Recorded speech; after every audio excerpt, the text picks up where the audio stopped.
Hey guys, this is exciting. Today we're so fortunate to be here with Jamie-Lynn Sigler. She's best known for her role of Meadow on The Sopranos. This episode's pretty amazing because she's so honest and brave with us as she talks about how she struggles with positivity in her battle with MS. She also speaks about what it means to define yourself as being sick and how you can overcome that. How spirituality actually guided her to her husband, and how she handled losing her brother and learning to feel that she actually deserves the good things in her life. What's really cool about this is she gives us so many inspirational takeaways and practical advice that we can all use to check in with ourselves and make sure that we are staying on the right path.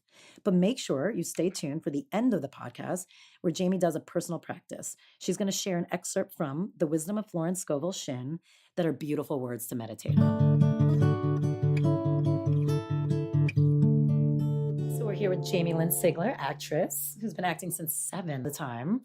And she's a beautiful mom, wife, about to be mom of number 2, literally any day now. It's what we were just talking about. Friend. She has like the best group of friends. It's insane. And also now a fighter for people struggling with MS. Yeah. And so we're here just to chat. And Jamie's been awesome and supportive of my life too. And what I love about you is you are always so positive. I mean, before your announcement, it's not even like you're putting on, you've always been a positive human being. I think it's one of the things I wrote to you once when I'm like, you've always just been a positive light wherever you are, whenever you came on set, if you're seeing anyone, if something good happens to somebody else. And I kind of want to start there in the sense of you've had amazing things happen in your life, but it's also not that you haven't had your own shit. I mean, everyone has their own shit. And you've had a lot of stuff in your life too. And I feel like you ride it with such grace. And it doesn't mean I'm sure you've had your moments. And a little bit of what I know about you, and we've talked about it, is you do turn towards spirituality for a lot of stuff. So just to start there, and I know maybe I'm starting heavy and maybe I could have started lighter. Yeah, and we can go back to Let's light, do but it. I just Let's realized that's dive what right came in. up. But how has let's talk about that a little bit, because I do find one thing people say all the time, and I've said this a few times on the show, is, people who tend to be either depressed or having a rough time in life, they think that anyone who's happy or has good fortune are very lucky and like nothing bad ever happens to them. And I think you're actually a really perfect example to start talking from there, because you're actually very public about some struggles that you've had. So what's the nuance to that, and what is the walk that you do with that? Well, it's so nice to hear you say that I come across as such a positive person. I think the reason is because it's not because I'm positive all the time. I struggle with a lot of things. And I can't ever think of a time in my life where I wasn't struggling with something. That's even from childhood. From childhood. And I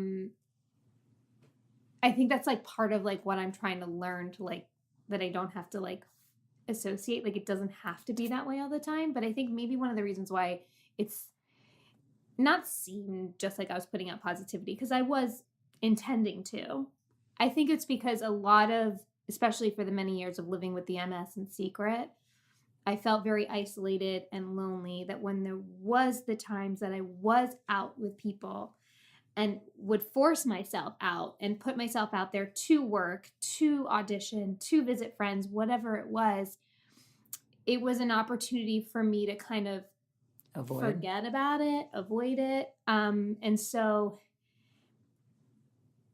I'm glad I was able to put out the good energy I really wanted to, but it didn't mean that I wouldn't go home and then have the sadness and the darkness at times. And one of the things I feel like I've learned that I try to do now with any kind of struggle is that I try and find an opportunity of whatever I can learn from it, because in the end of the day, I mean, like, I've struggled unnecessarily, and then from things that felt like were just handed to me and I didn't choose them.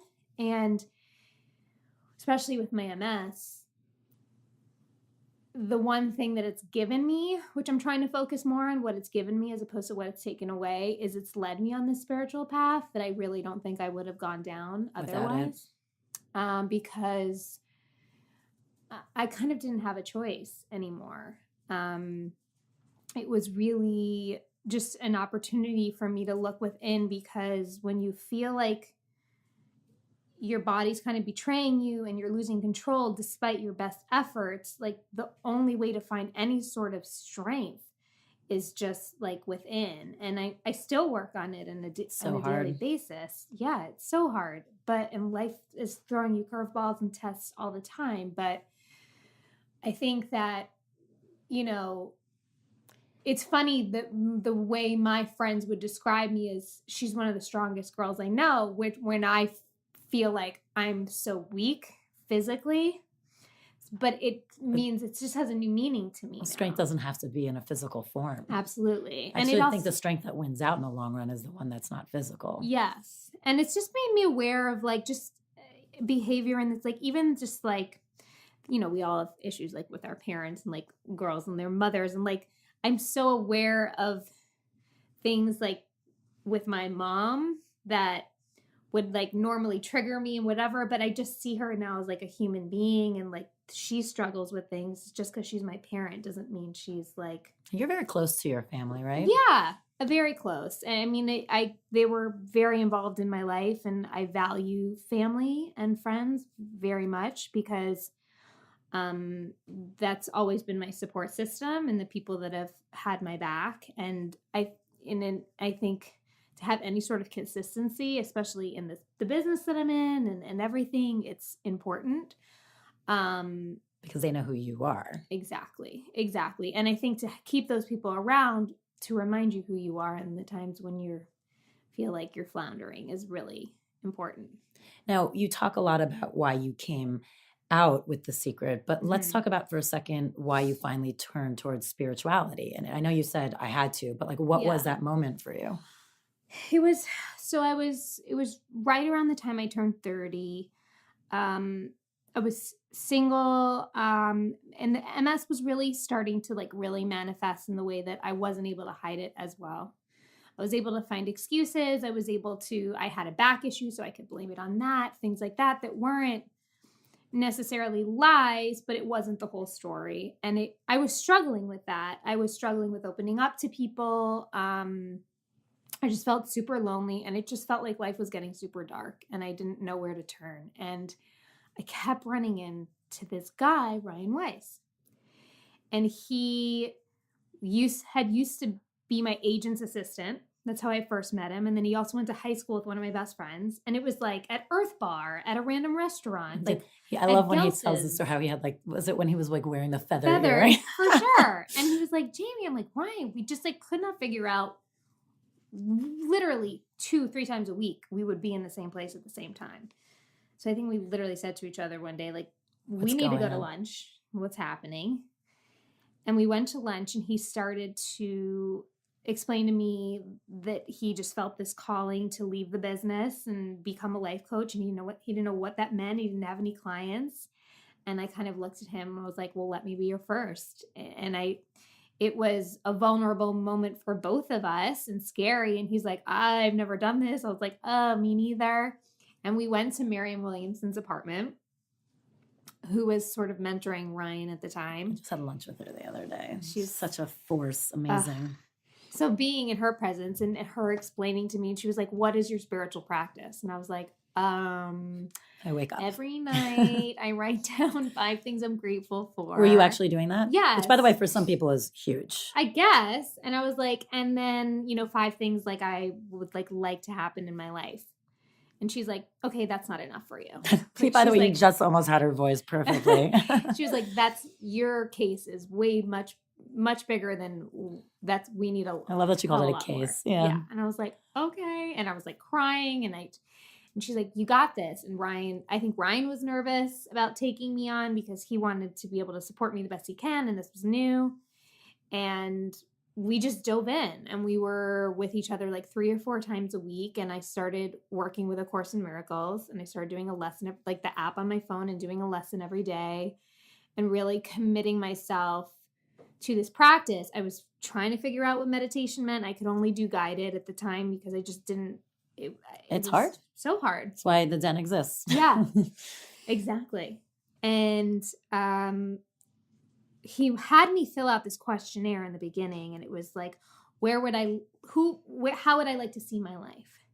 And I remember writing like going to work every day, so happy, then excited to come home to somebody that I love, feeling confident despite my physical struggles, feeling like healing was there for me, that I deserved it. And that you deserved it. That's interesting. that's still something that I struggle with, like guilt and feeling like you deserve it, which we can get to. Yeah, after. for sure. But 6 weeks later, I met my husband. How'd you guys meet? Totally randomly. My girlfriend called me up and she's like, we're going to go to a club. And I was like, a club? And she's like, come out. I was like, no way. And I don't know, there was like this little voice inside me that was like, just go. And I remember I put on makeup and put on an outfit, which I hadn't done in years. And there was this guy, Cutter, their friend Cutter, that was coming with them. And it was by no means a setup, but I don't know why. I just really like loved talking to him. He was 8 years younger than me. He was a 22-year-old baseball player. Oh God, like, right. What would I have anything to do with this gorgeous little boy, basically? And I was going over their house all the time because it was pilot season. I was like coaching with my friend, and he'd be there and he would read with me. And I just loved being around him. And whenever I'd go to their house, I'd be like, is Cutter here? And literally 2 weeks later, yeah, it was Joanna. And literally 2 weeks later, we were in love, and it was it. And I booked Guys with Kids. Which is when we really, really met. Yes. I'd known you through like the seasons, but. And it was this, and then Ryan sat me down. He was like, I want you to read this thing that my client filled out. And I was reading it, and it took me like 5 minutes to realize it was my questionnaire. Wow. Because I didn't recognize the girl that was struggling so hard in literally 6 weeks. And what do you think it was? Just finally. I just think it was really finding a practice and quieting myself down and just really believing at that time that I could shift the energy in my life. It wasn't like a moment where I felt like, oh, it's happening. It just was literally happening. And it was just a beautiful time and moment. And also at that same time, I was doing something called Dawn Yoga. Have you ever heard of it? No. It's this place I found in Koreatown. I was going one-on-one with this woman, Kim. And it's not like the traditional yoga that you think of with positions and stuff. It's like a lot of tapping and in certain areas and like screaming the words like I am happy until you really mean it, and like working things that was probably out with really music. good for you. It was so good. And like, because how many years at this point have you been? I mean, you're still keeping a secret, but at least now you're talking with Ryan and you're actually working on it specifically. Right. So at least there's that. You're being truthful to yourself. But it had been a secret for like 9 years. Right. That's a lot. That's just heavy duty on your own physical body. Totally. And so it was a beautiful time in my life. And did Cutter know? So when you met him? I told him right Was he away. one of the first people you told when you first met him? I always told boyfriends in the beginning fairly quickly because by that time, I had to tell him, but even past boyfriends that maybe I could have gone a while and they wouldn't have known anything, it just felt like too big a part of me to not share. And everyone was always very supportive, but for some reason, I think obviously it had to do with the work with Ryan, but also with Cutter just being who he is. It was the first time I really let somebody in to help me. And he also, like, I remember the night I told him, I fell asleep and I woke up and he was sitting up in bed on his computer and he was researching it. Oh, that gives me tears. I know. So he's been part of the fight with me like every step of the way. And I've never had that because even my own parents, while they love me and support me, I think it's really hard for them to accept that I'm. It's hard. You're their little baby. Yeah. So they don't deal with it. Nobody's dealt with it the way he has. Oh, and that's hard to be around. Now, were you, and then I still want to get back to the deserving part, but were you like in growing up and you said you had your own struggles there too? Were you always like an honest person? Like was keeping the secret even? No, I was always instructed, and I feel like it was in a way to protect me, and I give no fault to my mom at all, but I was very trained to always put on the facade that everything is fine. In every aspect. Is perfect in every aspect. Before MS even came into your life. Yes. even when it wasn't. And things came easy to me as a kid. Like I just did well in school. I got all the leads in the play. And I loved it, and it was wonderful, and I never felt better than anybody else, truly.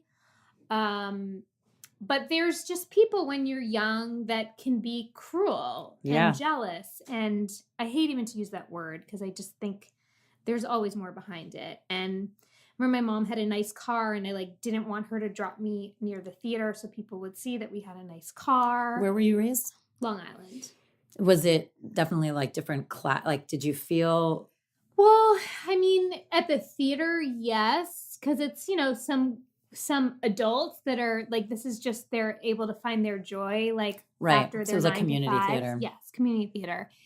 And so I could feel that, and I would sit as a little girl and pray for something to be wrong with me so that people wouldn't think, so people would not like me. If that means sense. No, makes it sense. makes I just total thought sense. they didn't like me because I had a lot.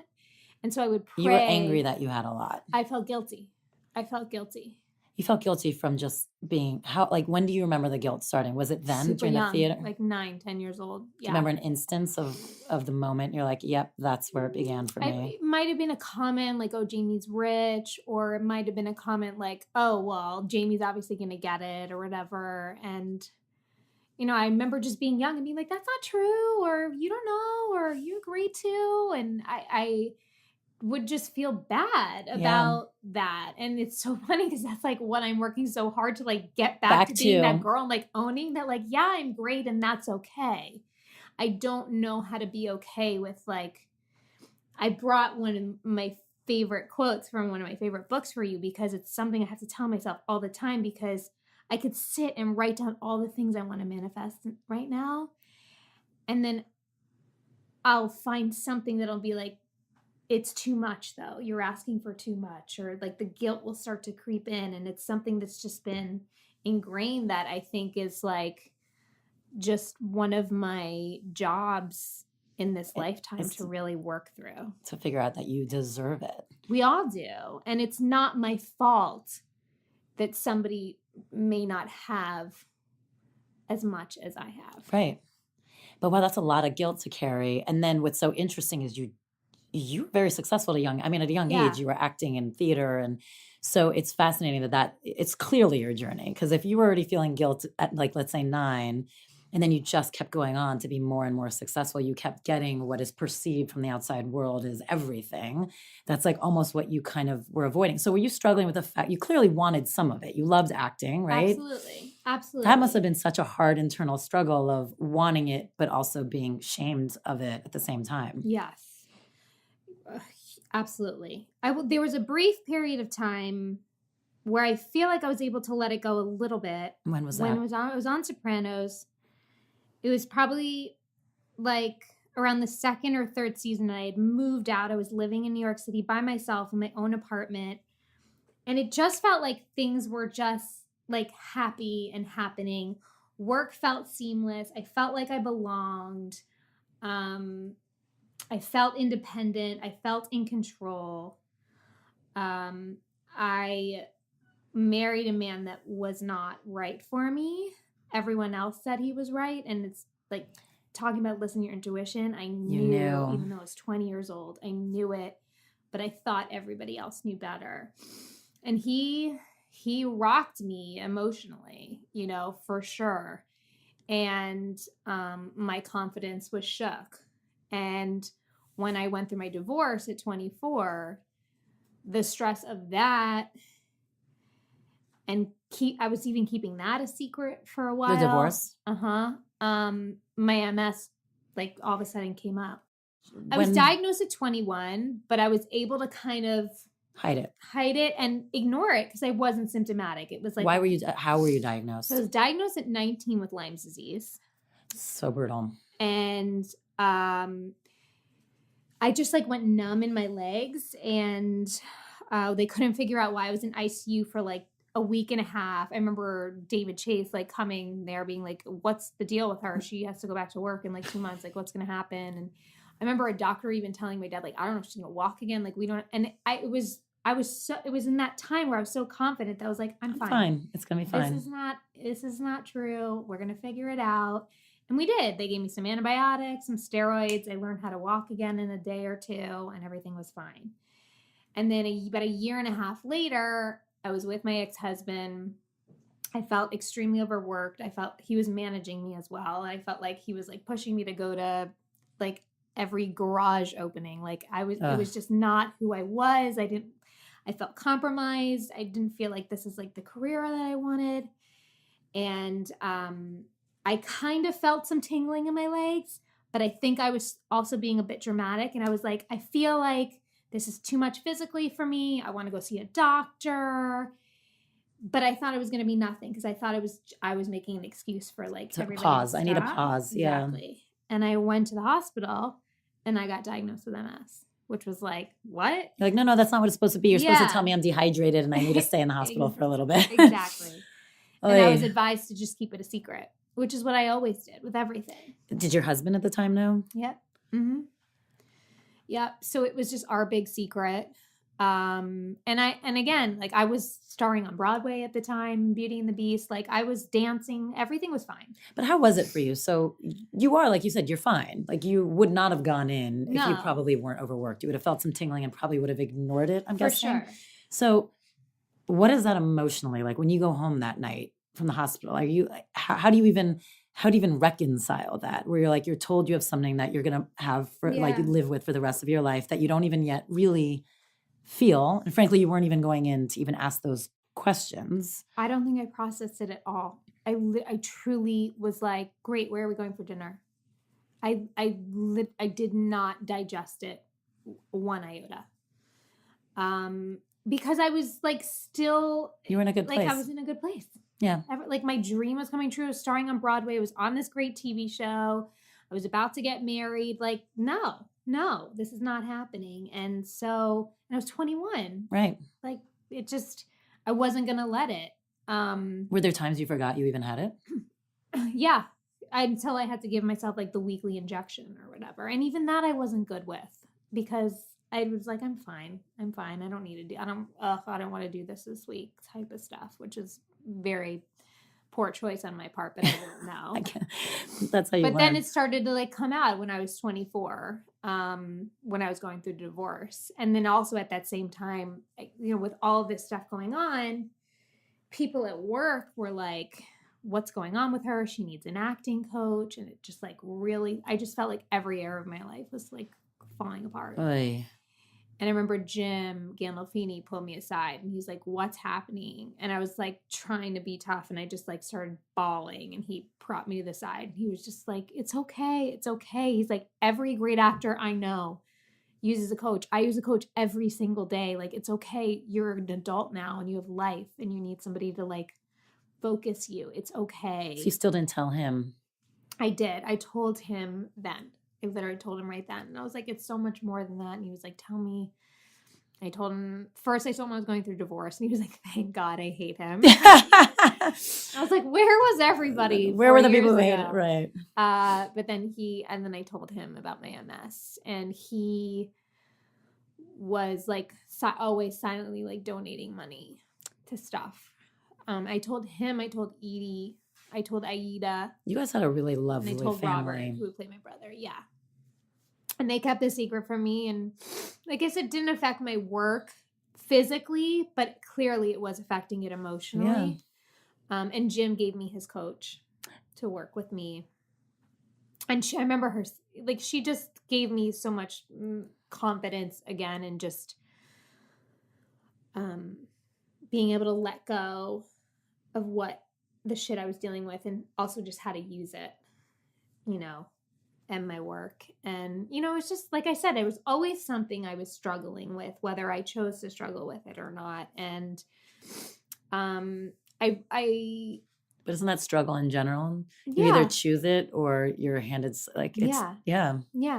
And so, it's funny, like you can look back at all these years and somebody could be like, wow, you've had such a great career and you have a family and you're about to have your second baby. And that is absolutely all true. But there's just also been a lot that I'm still trying to figure out. I mean, I don't think I'm ever going to be at this place where it's all perfect, but I think very few people are. yeah. So what do you think your biggest internal, let's put MS aside, but what's your biggest internal struggle? Is it self-worth? Is it? It's self-worth and just allowing and the confidence in, I was talking actually about this with Ryan Weiss this morning. Like I always struggle with making the right decision. And I think it's more about just making a decision with conviction and trusting that life is going to support it. But you know what's funny is with motherhood, it's like the first thing really in my life, or at least in a long time, where I'm just I'm super confident in my abilities as being a mom. That's amazing. Because you know how many people are not?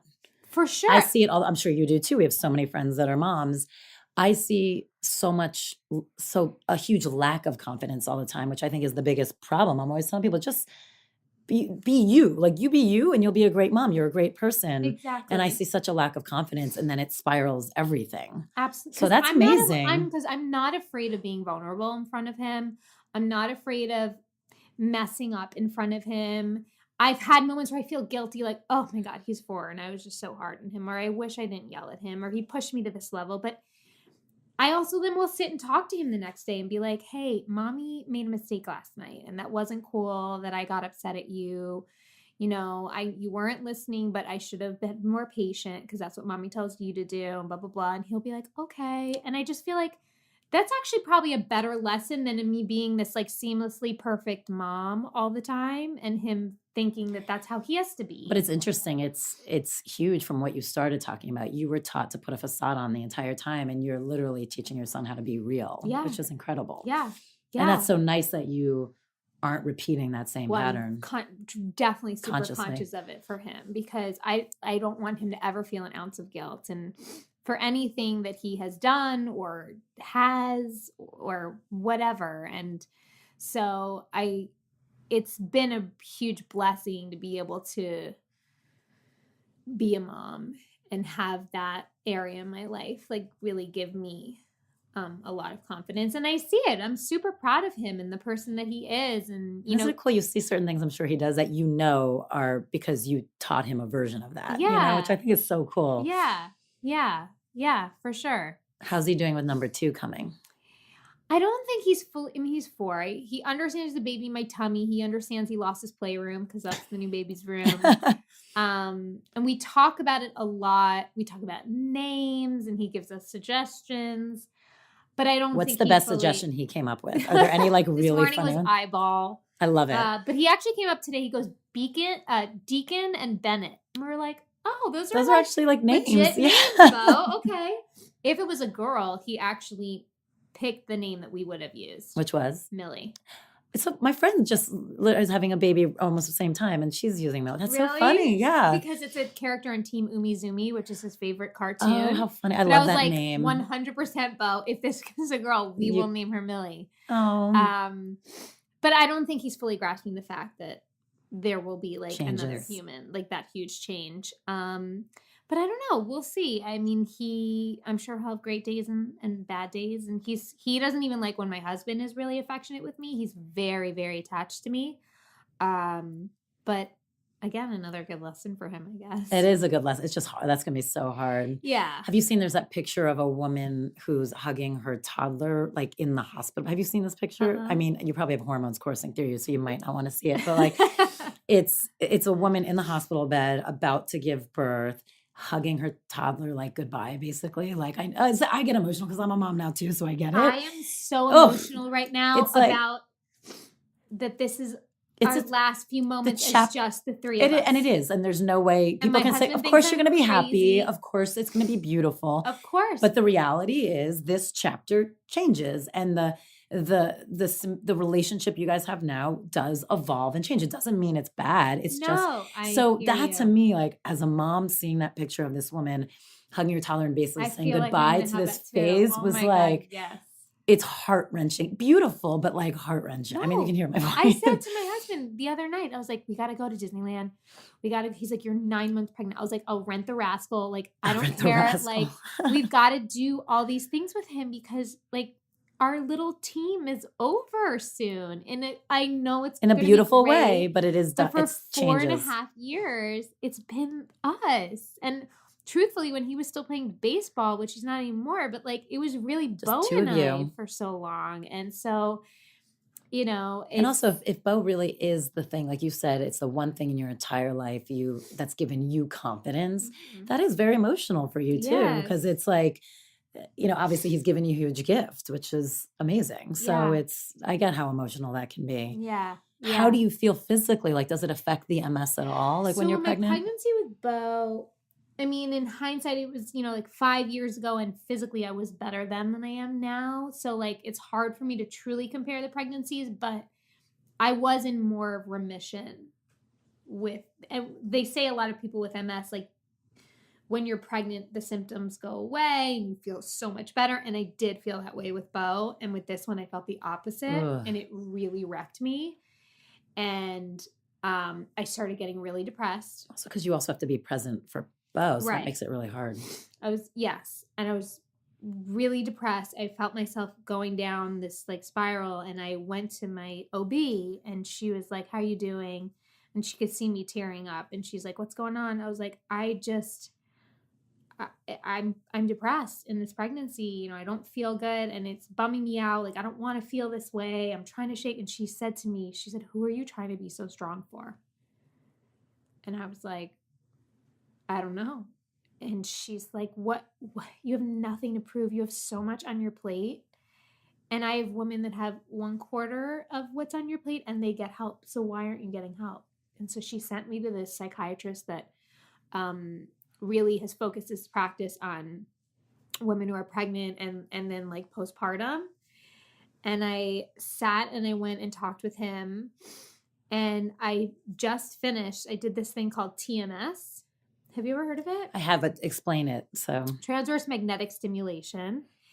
And basically for 36 days in a row, other than weekends, I would sit in this chair and something would tap this area of my brain. And prior to this, he showed me basically a scan of what my brain would look like. And let's say it's all navy blue matter and you've got like lots of yellow, whereas all the action is in your brain. And a normal person, I hate to use that word, but like you'll have a lot of yellow in this frontal cortex, is where you're living, where you're present, where everything's happening. For me, there was maybe some speckles of yellow throughout my brain, but it was like a tennis ball in the back by my neck. And where I was living was survival, fight or flight. And it makes total sense. I mean, every day I'm worried physically about myself. And it was just every decision I made was just, I want to keep myself safe. I'm trying to get through this day. And then I want to go to bed. Like that was my life for a while. And it was terrible. And so this tapping kind of like brings it back. this action back to the front. And not to be too candid, but I don't know what happened like a week and a half in. All I want to do is have sex with my husband. All of a sudden, he was like, "What's happening?" I was like, "Don't love it." He's like, "I love it." Question it. Just let it happen. And it did. It changed my life. And it's another lesson for me of just like asking for help is always something that was like super hard for me. Why is asking for help so hard for you? I think I always had this like mentality of like fake it till you make it. I'm going to do it. Like when I was young, there would be an audition and be like, the girl needs to be on point shoes. I would never have taken ballet point lessons in my life. And I would go out and buy the shoes and just do it. I was just that girl that would like run a race that I never trained for. And like I could. And did people admire you for that? So did you start to like associated with it. Yeah. And then keeping it a secret, I couldn't ask for help. And I had a sense of pride about being able to do it all on my own, and funny how like I've been given like a condition that really you have to ask for help. And so I really thought like, oh, spiritually, I should be able to handle this and that. And that's when my doctor was just like, you're working really hard and it's not working. So like, go get some help. And I'm so grateful that I did, because it was really, and it's expensive, but my insurance fully covered it, which is amazing. And even if it didn't, I remember my husband saying, he's like, Jamie, this is what it's about. Yeah. This is for your life. You're lucky you have it. And this is exactly right. Totally. It's interesting that you're saying when your doctor said it's whatever you're doing is not working. So, because I say that all the time. I mean, we evolve constantly. So even if it's something as big as dealing with MS and pregnancy and depression versus just everyday stuff, and because people ask us here at the Den too, like, well, you have all these different classes. Why don't you just have one lineage? And I say, honestly, I think people change constantly. And even just day to day, sometimes you just need something new. So how have you found like how you've been treating yourself or self-care or even spirituality for yourself has evolved? So I did this exercise where I saw myself in 30 years and I kind of meditated on it. And I just went through this, like my perfect day in 30 years, which is a long time. It is a long time. Basically it's like the life I've lived now, and so much has happened. So much could happen. And then your kids will be out of the house. I know they'll have their own kids. I may be a grandma. And then I took that and then I wrote it out. And then I went sentence by sentence. This is something Ryan taught me. And I wrote what I was feeling during each one. So it's like, I feel healthy. I feel excited. I feel sexual. I feel proud. I feel, and so then I tallied how many words I repeated the most. And then I've got like my core words. And in the morning you wake up and they're basically your barometer. Like, oh, today, like I feel connected to those. And so I'm going to kind of go with my day and let it flow. But there's lots of days you wake up and I'm like, ugh. Would you share those words? Sure. It's happy, healthy, excited, proud, content, at peace, confident. I think that's those the are the core gist of them. And there's many days that I don't feel really associated with them. And so I try and figure out what I can do to feel associated with them. So like, today I might have to do a little bit more for myself, some self-care, or just some moments to like remind myself, whatever it may be, that I can do to really try and connect to these words. Because whether that moment that I pictured in 30 years happens or not, it's sometimes you'll come out of a meditation and just feel so happy that whether it manifests physically in this plane or not, I just experienced it basically. Right. So does it matter? No. What is like the biggest revelation you've had during a meditation? That.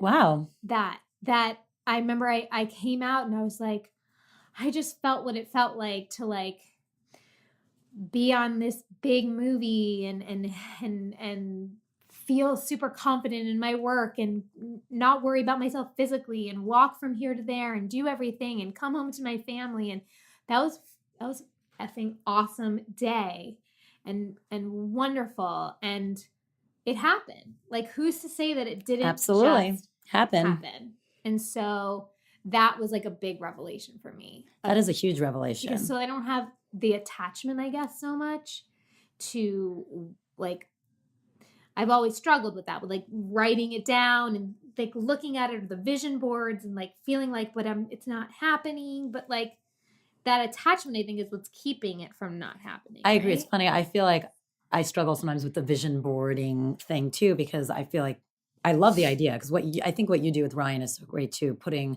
the emotion behind it, because you're making it come to life, and you're taking it to the next step of, but what do I really want from what I'm picturing? Like, what do I really want? Because how you picture it is not necessarily how it's going to come, but it doesn't mean you're not going to get it. It's the same thing like we say with parents, like people, you know, I say it all the time. I adopted my child, and I tell any woman who's struggling, I'm like, you have to remember, do you want to be a parent? Because if you want to be a parent, you can absolutely be a parent. You just have to let go of the attachment of how that's going to look. But it doesn't mean you're not going to have those same feelings or get to the same place. So it's always so I think it's so amazing that you had that revelation of being able to make the picture not everything, but trying to strive for those emotions, because emotions are everything, and we can have those emotions. It just might look very differently than we thought it was going to look. Exactly. I mean, in the end of the day, we want to just feel content and at the end and happy. And so I felt that during those 20 minutes, and no one can take that away from Nobody can take that away from you at all. That's really, That's amazing. So it feels like, what do you feel like is the hardest struggle for you? Is it the physical Yeah. ailments, or do you think it's the spirituality or the internal stuff? Well, I mean, I guess it's a little bit of both, but I just feel like I have like a minute by minute like reminder or not or just minute by minute like physical like attack on what I'm trying to do the exact opposite of. And so it's like I'm trying to feel like I'm healthy and I'm healing and I'm where I need to be and but when your body isn't moving the way you are intending it to move, it's hard. It's really hard to That must push be really past hard. that. But I guess sometimes I just try and think that if there is a day, I pray that I don't have that, like just the level of joy that I will feel of just like that we take for granted and that I took for granted of just being able to like choose to move somewhere and having it be effortless is just such a beautiful blessing. And so I think I try and focus on what is a blessing that maybe Right. I might be taking for granted at this moment. And it sounds like, so you and, I like that you call him Jim, were very Yeah. close then. Yeah, I mean, we were all very close, but it's funny. We had this like level of closeness where you you knew there was so much love and support there, but we weren't like talking every day or hanging out every day. It was like really everybody went home to their own lives. It was like as if you were working kind of in an office place. Right. Like it wasn't like Sometimes it can be like super family and yeah, like and I almost was high the school kid age. on Right. the show too, you know. But there was like an unwavering level of support from everyone at all times, and you knew that if you ever needed any single person in that cast or crew, That they they would would be do there it. for you. Now, when he passed away, Yeah. I mean, that must be interesting for you too, because you were so young when you were diagnosed, and I'm sure it felt like this curse, or I mean, I don't know, I don't want to put Yeah, words in your no, mouth. for sure. But and then to see him pass away so suddenly, I mean, right? Mhm. It was a heart attack, right? It's Yeah. just suddenly. Did that make you look at things? How was that for you? I was 7.5 months pregnant when he passed away. I had seen him 2 months prior. And he was in such a good place. He was so happy. He just had a baby girl. He loved his wife. His son was great. Is great.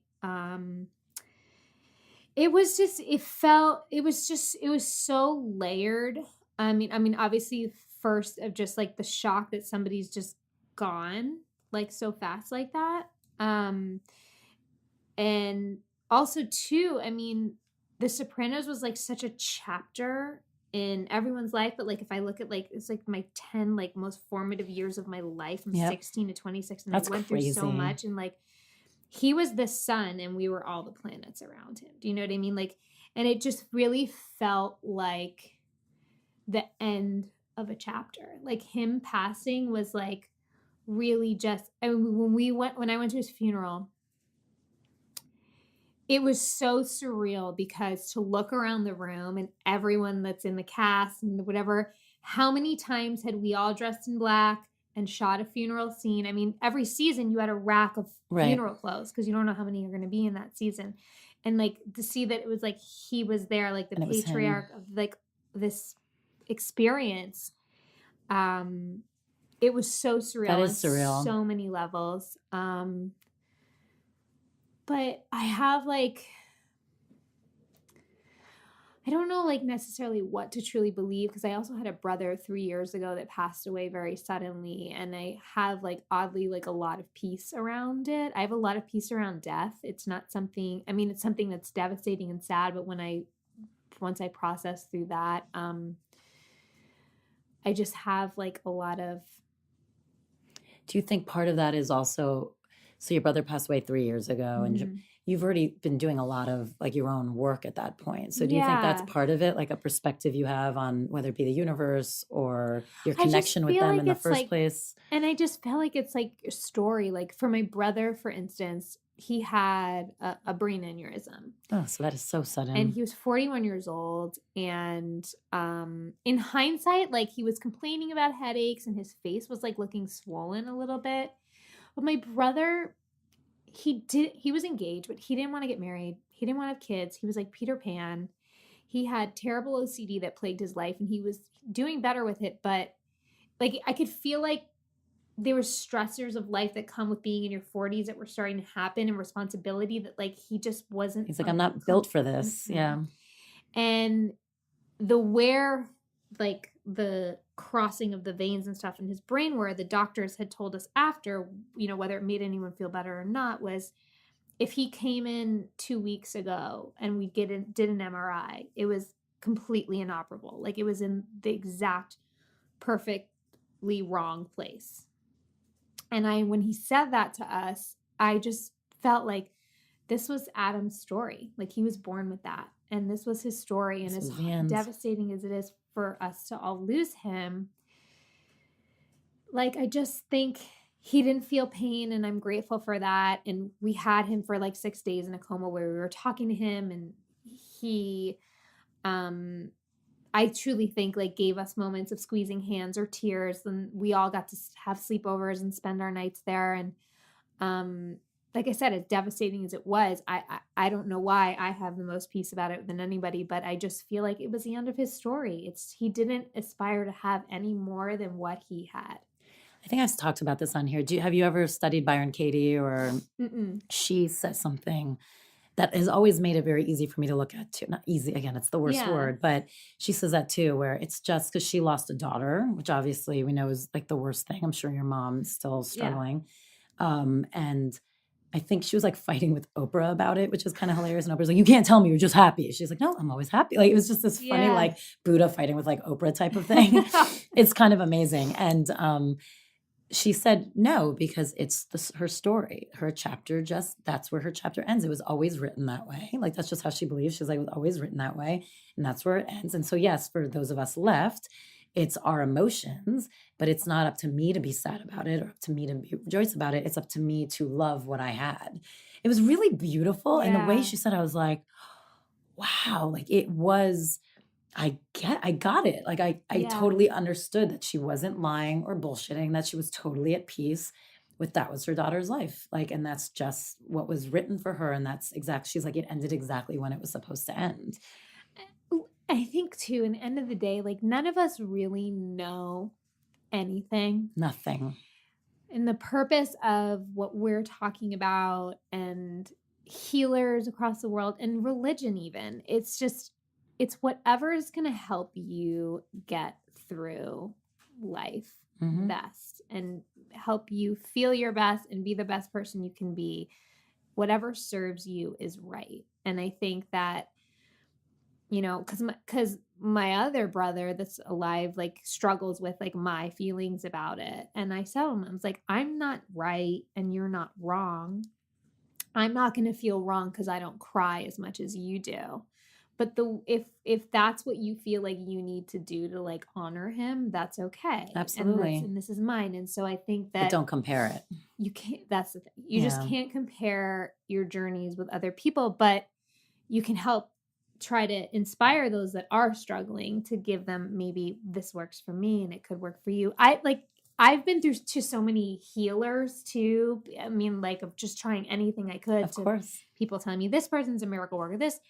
And I truly feel like in the end of the day, I thought about this when I left one healer, that like, I just wasn't feeling anything from him. And other people have said he was like the best person and like could do anything.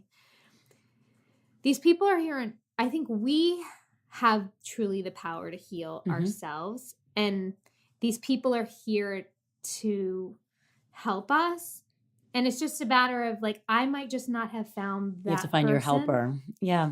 That's like a sign for me yet. You know what I mean? And that's okay, because I think I still have a lot to work through because I think for a long time, even though what I wanted more than anything, and what I still want more than anything, is to live a life without MS, I think there's a deep-rooted part of me that's terrified to let it go, because I'm so associated with it. And I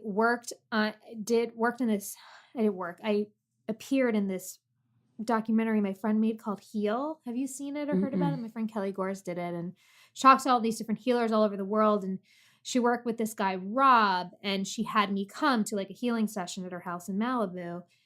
And she said, can I put this in the documentary? And I was like, yes, of course. And some random woman I follow on Instagram for like skincare, because like I'm obsessed with how like she takes care of her skin, is friends with Kelly too, and was Insta-storying parts of it. And she snapshotted a picture of me, and I recognized myself. And she said, this is so sad. This girl doesn't know who she is without being sick, which is what I said during the documentary. And I looked at it, and it made me so angry. Not at her, anything, of just being like, that is not who I want to be known as anymore. But it was such a gift, I thought, because it was like you an saw opportunity it clearly. for me to like really like look at like, wouldn't you always just want to like see what you I think it'd be a little scary. You know what I mean? Yeah. But I was just like, that's the way I've been existing, despite like me being strong and fighting this and working so hard. That's truly where I'm at, is I don't know who I am without being sick. So if someone could use 3 words to describe you, what do you want them to be? Kind.